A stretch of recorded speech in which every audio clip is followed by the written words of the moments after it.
नमस्कार दोस्तों, क्राइम तक में आपका स्वागत है। मेरे साथ आज हैं सीनियर जर्नलिस्ट सुनील कुमार मौर्य। आज बात करते हैं सिद्धू मूसेवाला केस की। एनकाउंटर चल रहा है अमृतसर में। ऐसा कहा जा रहा है कि रूपा को ढेर कर दिया गया है। एक और आतंकी वहां छिपा हुआ है जिसका नाम मनप्रीत मनु बताया जा रहा है। कुछ और आतंकी भी हैं और ये भी बताया जा रहा है कि क्या वाकई ये आतंकी है या बदमाश है, ये भी अभी पुलिस को बहुत ज्यादा जानकारी नहीं है। लेकिन जो इनिशियल जानकारी आ रही है वो यही है। 3 पुलिस वाले भी इसमें इंजर्ड हुए हैं। सुबह एक जानकारी मिली थी कि अटारी के पास एक गांव है जहां पर एक हवेली है जहां पर ये बदमाश और आतंकी छिपे हैं। इसी बेसिस पर रेड की गई और उसके बाद फायरिंग लगातार चल रही है। और हो सकता है वीडियो बनाते वक्त शायद जब हमारी ये वीडियो रिलीज होगी तब तक फायरिंग खत्म भी हो जाए। लेकिन अभी फिलहाल ये है कि एनकाउंटर जारी है। इसमें जो बदमाश है उसकी मौत हो गई है, रूपा की। ये वही बदमाश है जो 6 शूटर्स में शामिल था, जिसने सिद्धू मूसेवाला को पर हमला किया था। 2 गाड़ियों में आए थे जिनको पहले ही पुलिस पकड़ चुकी है। उनमें ये 2 जो थे जो पंजाब मॉड्यूल के थे, इनको नहीं पकड़ा गया था। सुनील भाई, ये एक अच्छी जैसे हम शुरुआत से कह रहे थे कि ठोको तो ठोक ही दिया, मतलब कुल मिलाकर। देखिए, एक सबक सिखाना तो पुलिस को बेहद जरूरी है कि आखिर ये बदमाश और गैंगस्टर हैं। जैसा हालांकि अभी आप कह रहे हैं कि हो सकता है आतंकी भी कुछ हो। इनके बारे में ये जानकारी मिली है कि ये मतलब सोचिए कि आज 52 दिन हो चुके हैं। 29 मई को सिद्धू मूसेवाला का मर्डर हुआ था। उसमें इतने सारे गैंगस्टर शामिल हुए थे और जिसने पहली गोली चलाई थी मनप्रीत सिंह उर्फ मन्नू, वो आज इस एनकाउंटर में अभी मारा तो नहीं गया है। ये जानकारी मिली कि घायल हुआ है या फिर पकड़ा गया। लेकिन जिसकी बात कर रहे हैं, जिसका रूपा की तो मौत हो गई है, लेकिन मन्नू वही है जिसने पहली गोली चलाई थी। आखिर मन्नू ने क्यों पहली गोली चलाई थी उसके बारे में भी हम बताएंगे। लेकिन अभी वही अपडेट है कि ये पाकिस्तान से बिल्कुल सटा हुआ गाँव है अटारी के पास का। उसका नाम है चीचा भकना। उस गांव में एक पुरानी हवेली थी जो किसी बलविंदर के नाम पे थी, लेकिन उन्होंने अभी कुछ समय पहले उसे बेच दी थी उस हवेली को। वो हवेली में अभी कोई नहीं रह रहा था। गांव के लोगों का कहना है कि उस हवेली में अभी तक हम लोगों ने किसी को देखा नहीं था। लेकिन आज अचानक जब पुलिस वहां पे पहुंची तब पता चला कि इसमें कई दिनों से ये लोग छुपे हुए थे। और ये भी पता चला है कि ये लोग यहाँ किसी न किसी जुगाड़ से वो पाकिस्तान जाना चाहते थे। और एक बार पाकिस्तान चले जाते तो आप समझ सकते हैं कि फिर क्या होता है, फिर तो पकड़े ही नहीं जाते। ठीक है, तो इस तरह की जानकारी मिली हो, अभी उसकी पुष्टि नहीं हो पा रही है। इस तरह की इन्वेस्टिगेशन चल रही है और तमाम ये जानकारी आ रही है। और एक अपडेट ये भी है कि इसमें जो गांव के लोग हैं वो साफ साफ कह रहे हैं कि जैसे ये चीजें पुलिस आई, 2 किलोमीटर के दायरे को पूरा खाली करा दिया गया है ताकि बदमाश खेतों में भाग सकते हैं। कॉम्बिंग चल रही है, तमाम चीजें, लोग ताकि सुरक्षित रहें, कोई पब्लिक आम जो जनता है वो ना घायल हो, वो चोटिल ना हो, इसके लिए पुलिस तमाम एहतियात बरत रही है। लेकिन अब वही बात आती है कि आखिर ये जो मनप्रीत मन्नू और रूपा, ये सब किस तरीके से और कितने दिन हुए हैं और कितने गैंगस्टर अभी तक इसमें पकड़े गए हैं चिराग? देखिए, 14 इसमें गैंगस्टर अभी तक करीब करीब पकड़े गए हैं और इसमें कुछ फैसिलिटेटर भी पकड़े गए हैं। 14 जो वो लोग हैं जो काफ़ी अहम जिनका रोल था, जिनमें 6 शूटर्स थे। बाकी कुछ ऐसे लोग हैं जिन्होंने मदद की इन शूटर्स की, कईयों ने लॉजिस्टिक इनको प्रोवाइड किया। इसके अलावा अभी भी कुछ बदमाश, जो कि चाहे वो सचिन की बात कर ले, चाहे वो अनमोल की बात कर लें, चाहे वो विक्रमजीत बरार की बात कर लें, खुद जो कनाडा में बैठे गोल्डी बरार की बात कर ले, तमाम ऐसे आरोपी हैं जो अभी भी गिरफ्त से बाहर हैं। जो मेन जो कॉन्स्पिरेटर थे, जो प्लानर, जिन्होंने प्लानिंग की थी, वो यही लोग थे। अब इनके आगे गुर्गे थे जो शूटर, जिनको पैसा दिया गया था अच्छा खासा। उन शूटर्स को पुलिस ने आखिरकार पकड़ लिया है। कुछ शूटर्स को ढेर भी कर दिया है, जैसा भी रूपा जानकारी मिल रही है, मार दिया गया। लेकिन सबसे अहम इसमें जो बात निकलकर सामने आ रही है कि अटारी का एक गाँव पाकिस्तान से बिल्कुल करीब, और अचानक सूचना मिलती है पुलिस को और पुलिस वहां पहुंच जाती है और वहां पर फायरिंग शुरू हो जाती है। देखिए, इसमें ये तो है ही, लेकिन वही चीज़ है कि जब AK-47 और इन तमाम हथियारों की बात हो रही थी जिससे सिद्धू मूसेवाला का मर्डर हुआ, उसमें यह भी आया था कि पाकिस्तान के रास्ते इन हथियारों की सप्लाई की गई थी। तो अब वही रास्ता देखिए फिर से आता है कि उसी रास्ते से इनको भगाने की भी तैयारी है। तो कहीं ना कहीं जो ये लॉरेंस बिश्नोई है, गोल्डी बरार है, इन लोगों का पाकिस्तान में एक अच्छा खासा नेटवर्क है जो उन्हें हथियार भी मुहैया कराता है और उनके साथियों जो गैंगस्टर हैं उनको अपने पास बुलाने की भी हिमाकत रखते हैं। तो इस तरह की भी चीज़ें आ रही हैं। तो इसमें पूरा चल रहा है कि आखिर पाकिस्तान का नेटवर्क क्या है, किस तरह का नेटवर्क है। अब उसके बारे में भी तमाम जांच एजेंसियां जो है पता कर रही हैं। और आपको बता दें कि ये जो मन्नू जिसकी बात हो रही है, मनप्रीत सिंह उर्फ मन्नू, इसने पहली गोली आखिर क्यों सिद्धू मूसेवाले पे चलाई थी उसके बारे में भी कुछ जानकारी हमें मिल पाई है। दरअसल क्या था कि ये जो मन्नू है, इसकी निजी जो दुश्मनी है वो बमबिहा गैंग से निजी तौर पे थी। असल में ये पता चला है कुछ मीडिया रिपोर्ट्स में कि उसकी जो मन्नू है उसकी चचेरी बहन को बमबिहा गैंग के गुर्गों ने कई बार छेड़खानी की थी। इससे वो पर्सनली खुन्नस रखता था। इस वजह से उसने बम्बिहा गैंग के 1-2 बदमाशों की बहुत ज़बरदस्त पिटाई की थी। लेकिन उसके बाद एक मर्डर के केस में वो जेल चला जाता है, पंजाब के एक जेल में। जब वो जेल में जाता है तो उसके बाद एक और घटना होती है।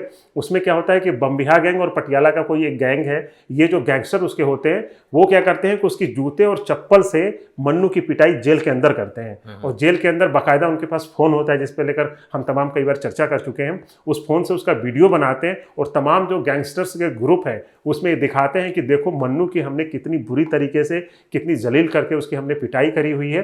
और उसका वीडियो जो जूते चप्पल से था। अब इसके बाद उसके मन में इतनी बदले की भावना थी कि वो कुछ भी करने को तैयार था। वो खुद लॉरेंस बिश्नोई और ये गोल्डी बराड़ इनके संपर्क में जाता है कि हमें किसी भी कीमत पे ये एक बड़ा बदला लेना है। तब इसे पता चलता है कि इनका जो टारगेट है वो है सिद्धू मूसेवाला, जो कहीं ना कहीं बम्बिहा गैंग के सपोर्ट में है, जैसा कि दावा किया जा रहा था। तब होता है कि ये वो खुद ही कहता है मन्नू कि नहीं, कुछ भी हो जाए पहली गोली मैं चलाऊंगा। इसलिए इस पूरी घटना में आपने देखा होगा कि दिल्ली पुलिस ने जो प्रेस कॉन्फ्रेंस की थी उसमें दावा किया गया था कि मन्नू ही है जिसने पहली गोली चलाई थी। और वही आज एनकाउंटर में अभी उसके मतलब वही गिरफ्तारी और तमाम चीज़ें चल रही हैं। अब देखते हैं मन्नू के साथ क्या होता है, लेकिन ये थी मन्नू की पूरी कहानी। एक और इसमें सबसे इंटरेस्टिंग फैक्ट निकल कर ये आ रहा है सामने सुनील भाई, ये साफ साफ अब नजर आ रहा है कि जो पड़ोसी मुल्क है, चाहे बात करें पाकिस्तान की, उसको पता है कि ये बदमाश पंजाब में एक्टिव है, वो उनके जरिए आतंकवाद फैला रहा है। इसको सीधा सीधा इस सेंस में भी देखा जाना चाहिए। उनको इस बात की नॉलेज है कि ये जो गैंग है, चाहे वो सिद्धू मूसेवाला के जो शूटर्स थे वो वहाँ पर एक्टिव हैं, पंजाब की जैसे रूपा एक्टिव है, इसके अलावा जो मन्नू है वो एक्टिव हैं, उनके जरिए उनको हथियार पहुँचाया जा रहा है। और हथियार जो है वो ऑब्वियसली वो यूज़ किए जा रहे हैं म्यूज़िक इंडस्ट्री के कुछ लोगों को टारगेट करने के लिए, जैसे सिद्धू मूसेवाला को किए। और सबसे बड़ी बात यह है कि खुद पाकिस्तान को भी लगने लगा है कि ये इसमें हमारी आने की ज़रूरत ही नहीं है, इनके ही बदमाश ऐसे हैं जो आपस में ये सारा खेल कर देंगे। और इसी सेंस में वो इनको हथियार मुहैया करा रहे हैं, लॉजिस्टिक्स मुहैया करा रहे हैं। और ये भी बात साफ हुई है कि लॉरेंस बिश्नोई की, जैसे खुद सुनील भाई भी बता रहे थे, इन तमाम लोगों की पाकिस्तान कनेक्शन की बात भी सामने हुई है। तो ये एक तरह से इसको कहा जाए कि ये इस तरह की जो एजेंसीज है, चाहे आईएसआई हो, ये लोग इस सेंस में भी काम करते हैं कि जो लोकल ग्रुप्स होते हैं वो वहाँ एक्टिव है तो उनसे मिल जाते हैं। असल में क्या है कि बिल्कुल ये सही बात है। ये ऐसा होता है कि देखिए ये लोग पहले क्या, इनका टारगेट पे था पहले कश्मीर। तो कश्मीर में ये बहुत सारी चीज़ें 370 जब से हटाए गए, तमाम चीज़ें हुई, उतना वो प्रदर्शन उस तरीके से चाहते हैं वो कर नहीं पा रहे हैं। अब इनका टारगेट ये है कि चलो ठीक है, हम आतंक को तो प्रमोट नहीं कर पा रहे हैं, लेकिन अगर हम अस्थिरता ला दें तो पाकिस्तान से सटा हुआ पंजाब है, तो पंजाब में क्या है कि उसकी खपत आपके ड्रग्स की बहुत ज़्यादा है। ड्रग्स तमाम चीज़ों के रास्ते आपका अफगानिस्तान और पाकिस्तान के रास्ते यहाँ तक पहुँचाना, ये चीज़ें तमाम पैसे की कमाई भी है। और दूसरी चीज़, अगर अस्थिरता कैसे ला सकते हैं तो ये है गैंगस्टर्स। पंजाब में सबसे ज़्यादा गैंगस्टर हैं, नए नए गैंग हैं, तमाम 500 से ज़्यादा गैंगस्टर्स हैं। तो इन चीज़ों पे क्या करते हैं कि वो फोकस करते हैं कि किस तरह से अस्थिरता लानी है। तो ये चीज़ें जो जांच एजेंसियां हैं वो जांच में इस तरह की बातें आ रही हैं। अगर ये ऐसी अस्थिरता लाएंगे, ये तो पॉइंट है ही, साथ साथ पुलिस भी इनमें उलझी रहेगी। जो पुलिस इतनी ज्यादा उलझी रहेगी इनमें, इनकी इन्वेस्टिगेशन में और तमाम चीजों में, तो वो अपना जो टारगेट है वो सिद्ध कर देंगे। यानी कि वो ग्रेनेड हमला आपने देखा ही कि अभी जो ग्रेनेड हमला हुआ था पंजाब में, ये तमाम चीज़ें, ये जो ग्रेनेड चीज़ें लाई गई, ये भी पता चला कि उसके जरिए हम बॉर्डर पार करा रहे हैं, ड्रोन के जरिए, ये तमाम चीज़ें। तो ये क्यों किया जा रहा है? क्योंकि इस तरह की चीज़ें हों, वहाँ पे लोग परेशान हो, इस तरह की चीज़ें, तो ताकि वो कोई अपना भी फायदा उठा लें। तो इस तरह की चीज़ें हैं जिसके बारे में, लेकिन वही है कि अभी जांच एजेंसियां इसके बारे में खुलकर कभी सामने नहीं कहती हैं, क्योंकि बहुत ही इंटरनल सिक्योरिटी का मामला होता है। और इसमें जब तक कोई पुख्ता रूप से एविडेंस सामने ना आ जाए तो कुछ बोला नहीं जाता। हालांकि हमें कई अधिकारियों ने जरूर इस बात की जानकारी दी। इससे पहले भी हम सुनील भाई डिस्कस कर चुके हैं कि किस तरह से क्रॉस बॉर्डर टेररिज्म जो है, यानी कि पाकिस्तान की थ्रू जो हो रहा है, वो किस तरह से लोकल लॉ सपोर्ट्स ले रहे हैं, ये बात हम पहले भी डिस्कस कर चुके हैं। और इसमें ऑब्वियसली खालिस्तान जैसा बनाना चाह रहे हैं, वो एक अलग गैंग है, वो भी लगा हुआ इसमें एक्टिव है, और वो लोकल जो बॉयज़ हैं उनकी मदद लेकर इस तरह की हरकतें कर रहे हैं। अब सवाल ये उठता है कि जो बाकी भागे उनका क्या होगा? क्या वाकई उन तक पुलिस पहुंच पाएगी, नहीं पहुंच पाएगी? ये सबसे बड़ा सवाल है। इसके अलावा अब चूंकि लगातार इसमें शूटर्स पकड़े गए हैं, फैसिलिटेटर्स पकड़े गए हैं, इसके आड़ में हो सकता है कुछ लोग अभी नहीं पकड़े गए क्योंकि वो ऑब्वियसली बहुत वाइड इन्वेस्टिगेशन है। लेकिन इससे सुनील भाई एक चीज़ और साफ हो गई ये सारी चीज़ों से, कि जो अपराधी बाहर भाग गया आप उसे पकड़ नहीं सकते। हाँ बिल्कुल। अब देखिए जैसा गोल्डी बराड जिसकी हम बात कर रहे थे कनाडा में, उसका भी हाल ही में एक वीडियो भी आया। वीडियो में तमाम वो दावे कर रहा है, तमाम वो बातें कर रहा है कि हमने सिद्धू मूसेवाला की हत्या क्यों की, क्यों कराई, उसकी वजह भी बता रहे हैं। एक बार ये भी दावा किया उस वीडियो में, हालांकि वीडियो को लेकर किसी ऑफिशियल रूप से अभी तक पुष्टि नहीं हुई है, लेकिन जैसा जानकारी मिल रही है कि वो सही वीडियो है। और ये भी बोला कि एक बार तो सिद्धू मूसेवाला ने हमें 2 करोड़ रुपए का ऑफर दिया था कि ताकि हमारी जान बख्श दी जाए। तो इस तरह की भी बातें उसने दावे किए हैं। और जो सीक्वेंसिंग बताई है कि किस वजह से, क्योंकि वही जो मिद्दू खेड़ा की बात आती है, इस वजह से हमने उनको मारा, ये किया वो किया, तो सीक्वेंसिंग बिल्कुल सही लगती है। और सोचिए कि वो कनाडा में जा करके वो वीडियो बनाता है, तो यानी कि वो कितना डिले, मतलब किस तरह की बातें कर रहा है, उसको पता है कि पुलिस हम तक नहीं पहुंच पाएगी। और इसी तरीके से जिन गैंगस्टर को अभी तक विदेशों में भेजा जा चुका है ऑलरेडी पहले, जिसकी आप उसके जो भाई अनमोल और तमाम इनकी बात कर रहे हैं, तो इनको भेजा गया है। और इनको भी कहीं ना कहीं उसी रास्ते से, कुछ जुगाड़ के रास्ते से पाकिस्तान भेजने की तैयारी थी।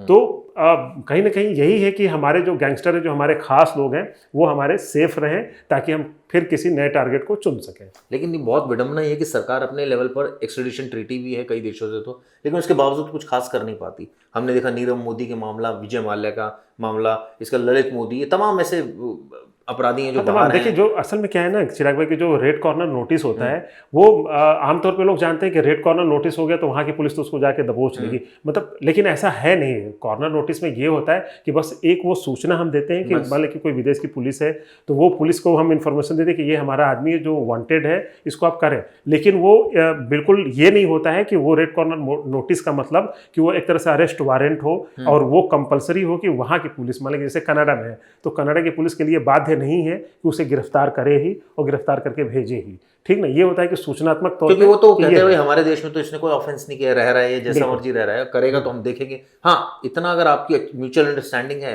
तो, और ट्रीटी भी इस और इशारा करती है तो भेजते भी, ऐसी बात नहीं। लेकिन वो इतना लेंदी प्रोसेस है, टीडियस प्रोसेस है कि तब तक तो है वो न्याय नहीं मिल पाता। खैर, आपने ये लगातार एनकाउंटर भी हम खबर इस पर दे ही रहे हैं क्राइम तक पर, आप जरूर देखिएगा। crimetech.in पर भी आप जाकर हमारी खबरों को पढ़ सकते हैं। सुनील भाई ने अभी खबरें इसमें अपडेट की हैं।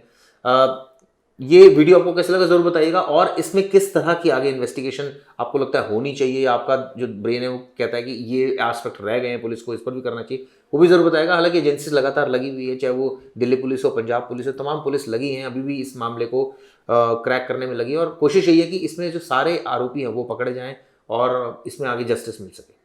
फिलहाल शुक्रिया दोस्तों, थैंक यू।